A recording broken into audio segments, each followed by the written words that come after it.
Welcome to Pardon That Vine. My name is Riccobono, and this is the world's most unbiased wine review forum. And today we are tasting a Bordeaux from the right bank, which is, as people know out there, the right bank is typically more Merlot based. And this is the Chateau Sansonnet, S-A-N-S-O-N-N-E-T, 2005 Saint-Emilion Grand Cru. What's interesting about this is obviously it comes from the 2005 vintage, which is, been proclaimed by pretty much everyone as one of the greatest vintages of all time for any region. The 2005s have just pretty much doubled in price already, and they've set the tone for these other vintages, the 04s, the 03s, the 06s, to be much higher priced than they probably would have been if 05 didn't get all the hype. This specific wine was $30 upon release, and it's already about $55, and that's about 2 years. So these 05s are still tremendous investments. A lot of people think that if they come across an 05 that they've already missed the game and missed buying these wines at a value, and that they're not going to appreciate, but they're still going to appreciate. It's kind of like a stock, going from 10 to 30, and then saying I don't want to buy it, and then before you know it, 10 years later it's at 60. So I would still buy the 05s, especially if you're a collector. And, there's especially the more reasonable ones. This is a 92 points Wine Spectator Bordeaux, for $50. Unfortunately, that's actually pretty good price. This is 85% Merlot, 15% Cabernet Franc, and let's give this a try. I actually am heading to Bordeaux towards the end of January. I'm very excited. I should be doing a ton of shows there. And hopefully we'll have a lot of good footage for when I get back. This is a really dark color here.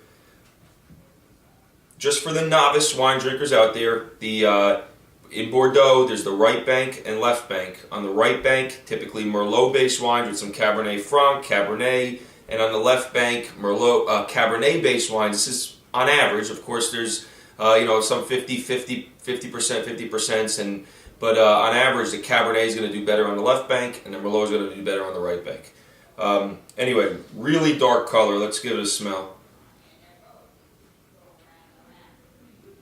Just a lot of dark fruits. They're saying the 05s, some of these 05s are going to last 40, 50 years. I mean, if you can imagine that, especially if you're a California collector, it's just incredible because those wines last, 10 to 15, the great Cabernets, we're talking 40 to 50 years.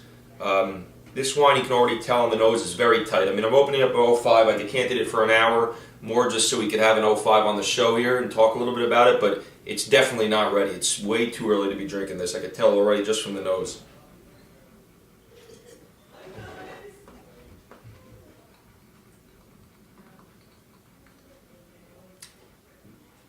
Wow. A lot of nice fruit on the mid palate. Cassis, blackberries. But it is tight. I mean, it just fills my cheeks up. Almost makes it undrinkable. Unable to enjoy what's on the mid palate. And in about 5 years, all that power coming in the cheeks will turn to nice black fruits, blackberry, blueberries, cassis. I'm actually getting quite a bit of cinnamon stick, which is actually nice, even though the wine's young.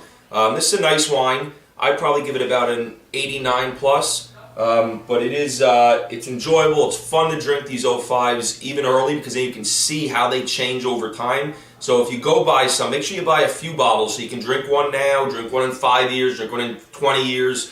And that's how you really get to appreciate how well these French wines are made and how they can last so long. Anyway, yeah, so there's I don't want to go into too much detail because this wine's just not ready to drink really, but I was getting a lot of the black fruits, dark fruits, a little bit of a cinnamon stick, a little bit of spiciness, kind of like the dessert spices more, and it's it's a nice wine, but it's tough because when I say it fills you up, you just feel it everywhere, a little alcohol on the back end, so I would not drink this today, but if you still see it at $50, it's still a pretty good value. You definitely get to feel the expression of the terroir from Saint-Emilion and the Merlot, and it's a nice wine. And hopefully somebody bought it out there $30. Just for $30, it's a great deal. Anyway, I'm really looking forward to going to Bordeaux, and there'll be a lot of stuff to come from France. Anyway, with that, have a great day, and I will see you tomorrow.